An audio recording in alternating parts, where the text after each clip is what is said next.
Welcome to the Old Time Radio Westerns. I'm your host, Andrew Rhines, and let's get into this episode. This episode is going to be Gunsmoke. Original air dates April 14th, 1957, and the title is Saludos.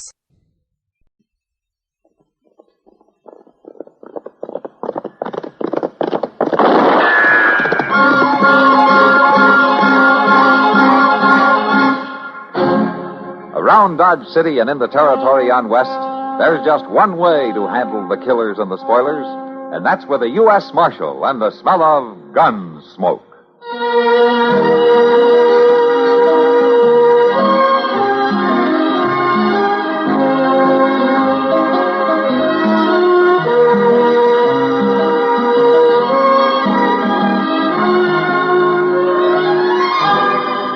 Gunsmoke, starring William Conrad. The story of the violence that moved west with young America.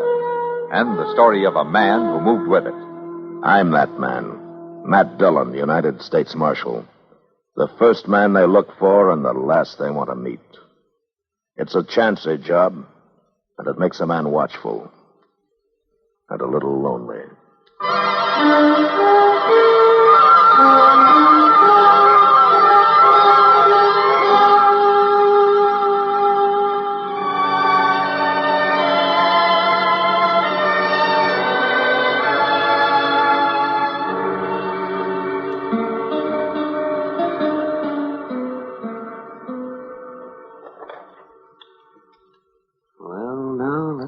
See here.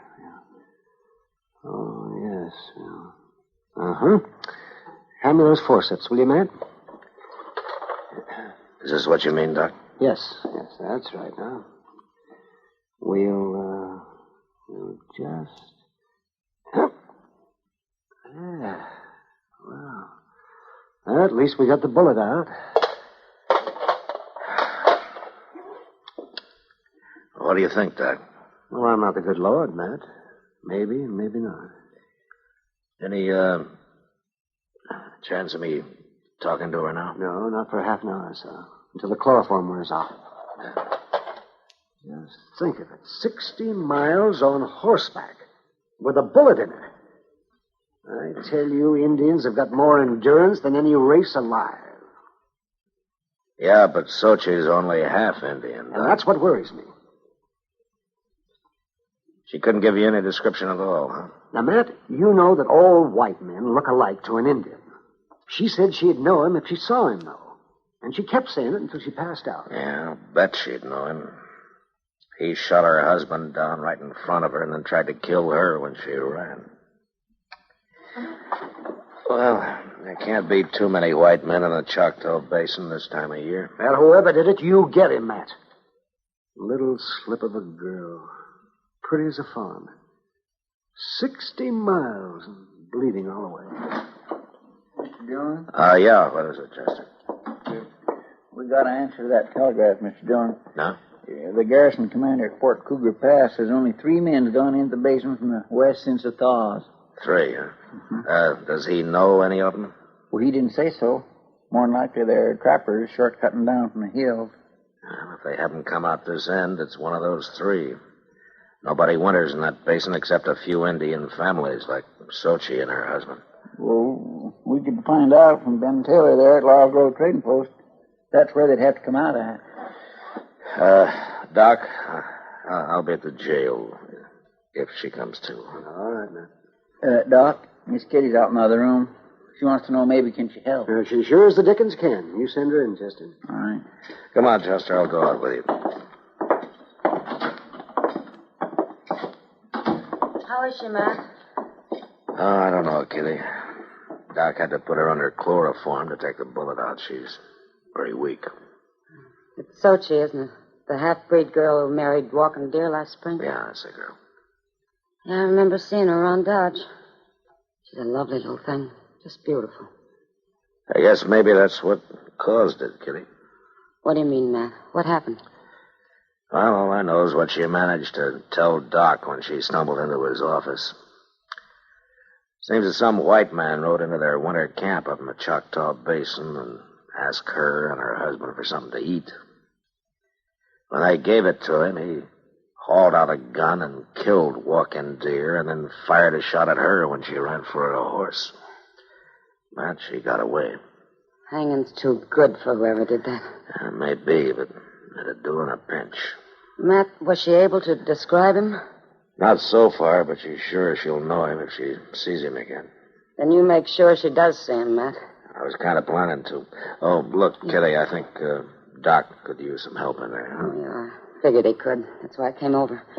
I'll see you later, Matt. Yeah. It could be any one of them three men, Mr. Dillon. Uh-huh. Pretty hard to tell which one to bring in. Well, there's one way to tell, Chester. How's that?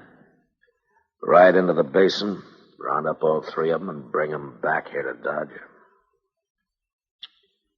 That might take some doing, Mr. Dillon. Yeah, you're right, Chester. It will take some doing.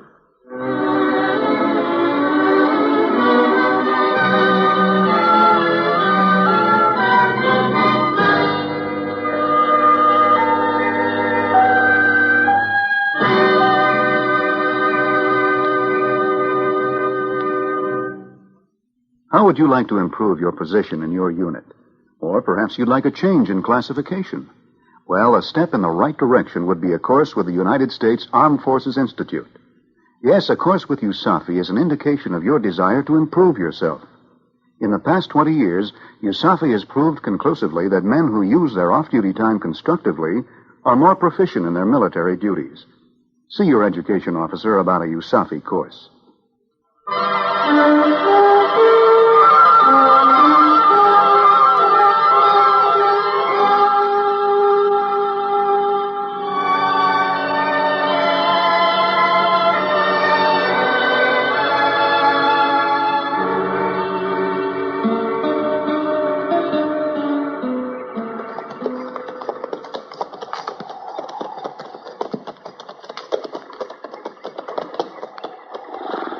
Let's water the horses here, Chester.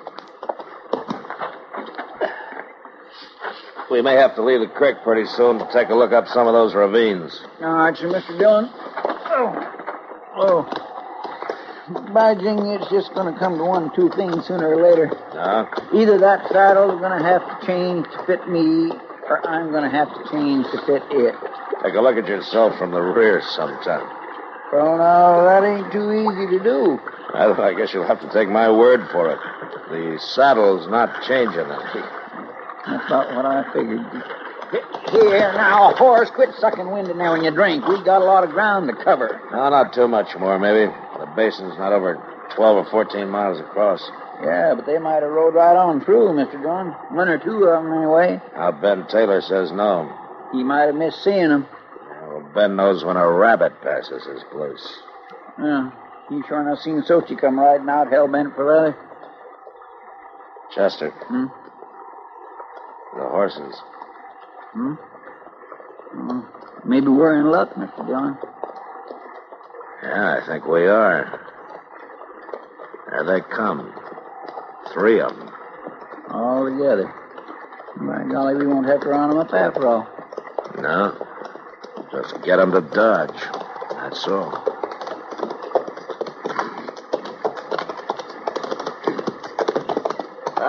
Howdy, gents. Thought we had this basin all ourselves. You did until this morning. How are you? Just fine. You're asking me, Marshal. Boss. You a Marshal? I'm betting 3 to 1 he is. He's got the look. Am I right? Yeah, you're right. My name is Dillon, out of Dodge City. It's Chester Proudfoot. How you doing? They call me Beggar, Marshal. Beggar? Oh, I had a decent Christian name once, but it got lost somewhere along the trail. I see. You up this way on business, Marshal? I don't think I caught your name, mister. Steed. Clem Steed. Steed, huh? How about you? Foss. Curly Foss. Uh-huh. And you're a professional gambler, am I right, Foss? Right, Marshal. You're not a bad guesser yourself. What are you after us for, Marshal? Take it easy, Steed. Marshal don't always mean trouble. Looks to me like we all just met accidental. How long you three been traveling together, huh? Just since this morning, Marshal. Me and Foss here, we met, and then we run on to Steed, and it appeared we was all headed the same way, so we strung along. I see. It just so happens that Steed's right. I'm not here by accident. I'm here to arrest one of you for murder. Which one, Marshal? I don't know. And I won't know until we get to Dodge City. One of you shot and killed an Indian and wounded his wife. You figure she could identify one of us. Is that it? Something like that, yeah. Yeah. So you gonna take our guns away? Nobody's fool enough to shoot a marshal in front of 3 witnesses. Maybe none of us done it, Marshal. Now, you take me, of course, I ain't got no particular use for Indians. That is, unless they're young and pretty. Now, this girl is, Pegger.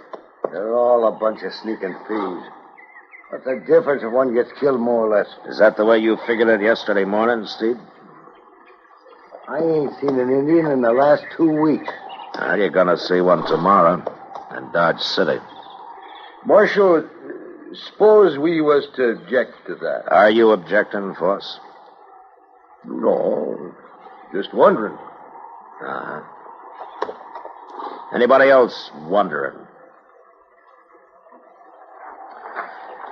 All right, let's ride.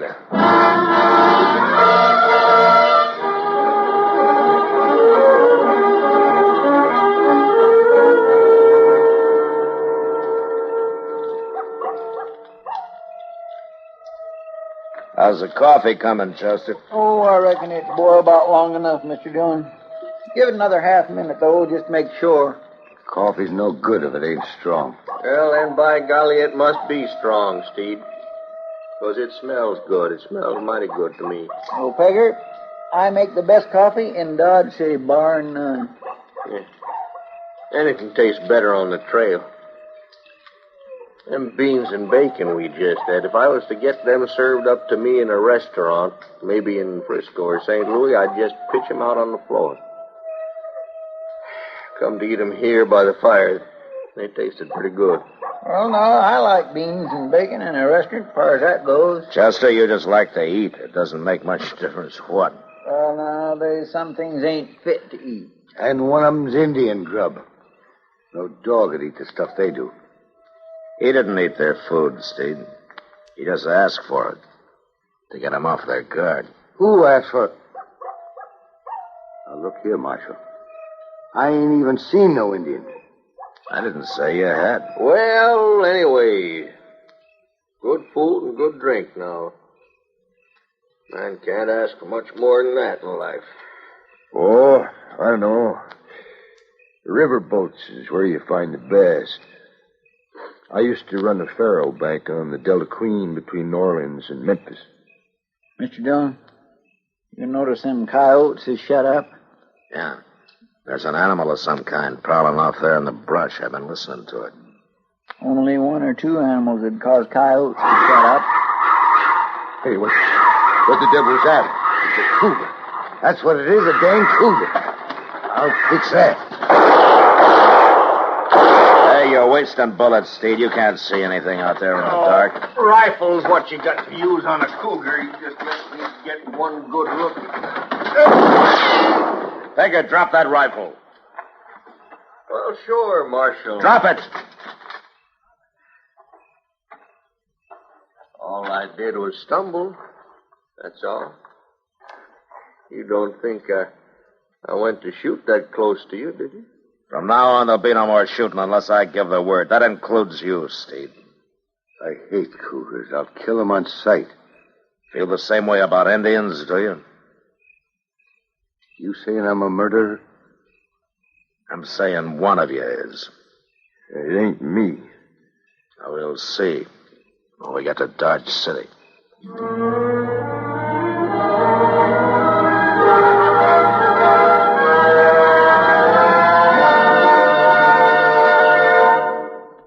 You can lead a horse to water, but you can't make him drink. Old Dobbin must decide that for himself. Similarly, we can lead you to the font of knowledge. We can tell you how, when, and where, but it's up to you to make the next move. As a member of the United States Armed Forces on active duty, you have the opportunity to continue your education through the United States Armed Forces Institute. The courses are varied and practically unlimited in scope. There is something for everyone. Your education officer has a USAFI catalog available. Sit down and discuss a correspondence or group course with him. It's your opportunity to increase your power through knowledge with USAFI.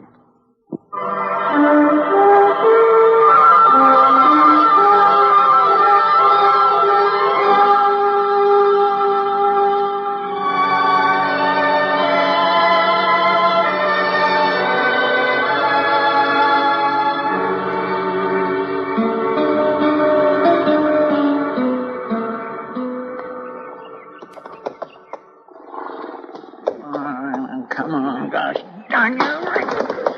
Let that wind out of your belly so I can pull up this cinch. You ain't fooling me one bit. Why don't you get rid of that horse, Chester? It's a half-hour job to get a saddle on him. Yeah, but once it's on, he's a mighty fine mount, Mr. Dillon. Just as steady as a rocking chair. Come on, breathe, you wall-eyed bag of bones. What about the rest of you? You ready to move out? Anytime you are, Marshal. Let's get started. I want to get into town and get this over with. That's only about a 3-hour easy ride from here, Steve. What are you getting so spooky about, Steve? I ain't spooky. What reason I got to be spooky, Force? I wouldn't know nothing about this myself. Only thing I'm sure of is my own conscience. It's just as clean as a newborn baby. I never killed no Indian, not my whole natural-born life. Nor done a lick of work either, beggar, I'll lay odds. Now, for a professional gambler to talk about a lick of work... All right, Chester. All right, let's ride.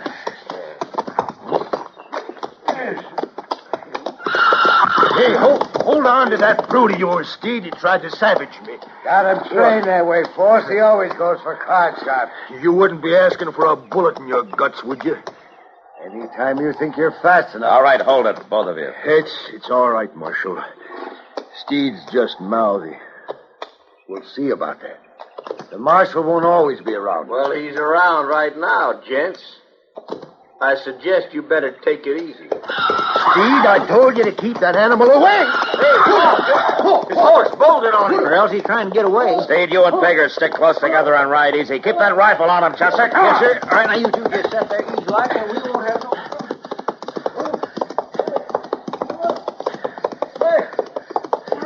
Boss! Pulling him in! I can't. One bridle rein broke. He's got the bit.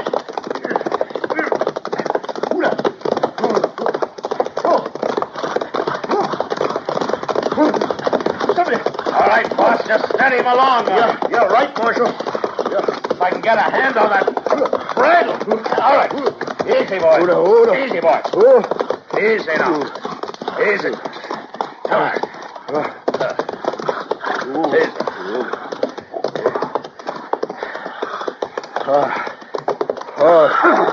Thanks. Where were you heading, Foss? Oh, you ask the horse or Clem Steed. He done that on purpose. Maybe.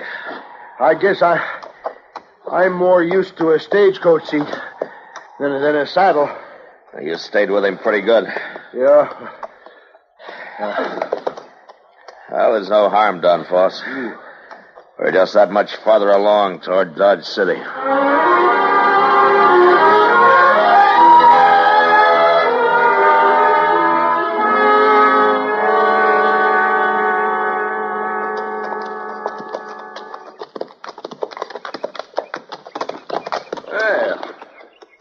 There's that famous Boot Hill, huh? Yeah, that's it. I reckon you put a few men there yourself, Marshal. A few, yeah. That's Dodge City off by the river. 20-minute ride, looks like. It's about that. Down there, one of them shacks, there's an Indian girl waiting for us. Waiting to help you plant one of us there in that hill. All on account of some savage. And you see a white man hung just for that. Murder's murder, Steve.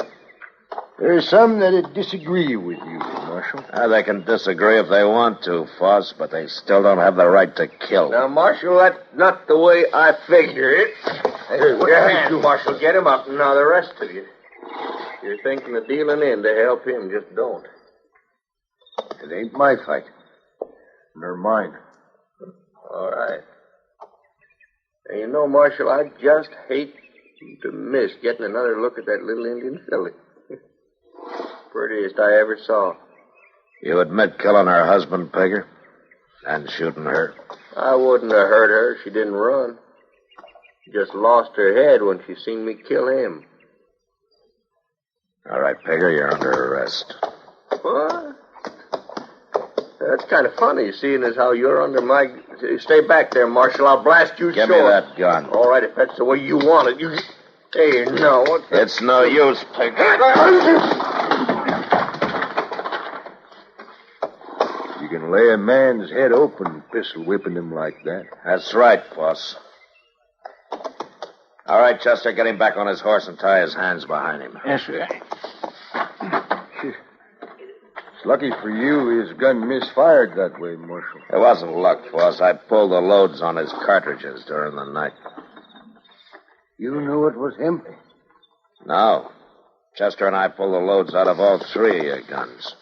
And you deliberately turned your back on us here, hoping that one of us would jump you and give yourself away. It was the only chance I had of tagging the killer. But what about the Indian girl? She could have told you. She died 20 minutes before Chester and I rode out of Dodge. So Pegger will hang for 2 murders, not 1.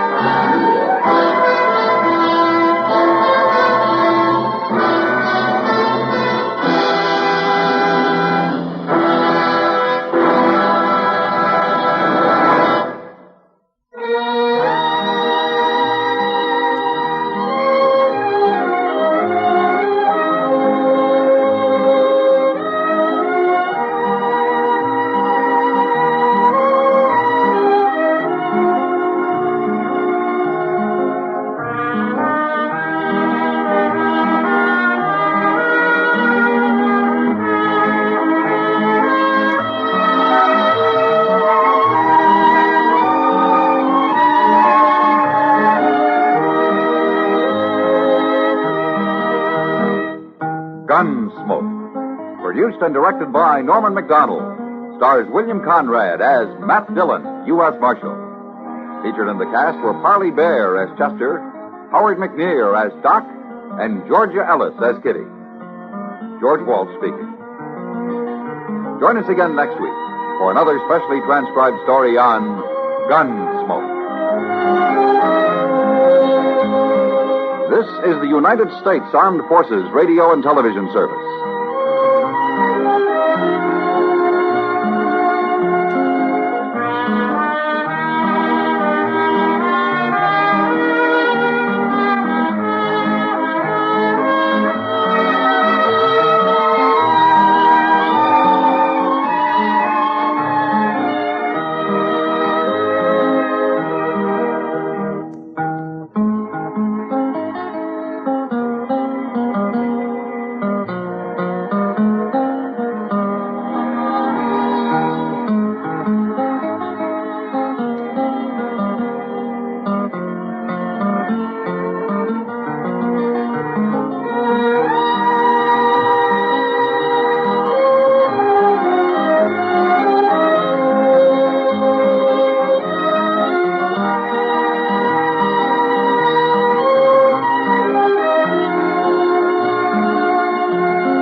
This has been a presentation of OTRWesterns.com, and we hope you enjoyed.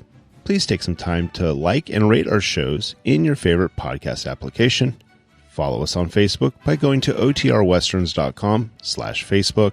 Subscribe to our YouTube channel by going to OTRWesterns.com/YouTube. And send us an email, podcast@OTRWesterns.com. You can call and leave us a voicemail, 707-986-8739. This episode is copyright under the Attribution Non-Commercial Share Alike copyright. For more information, go to OTRWesterns.com/copyright. Have a great day, and thanks for listening.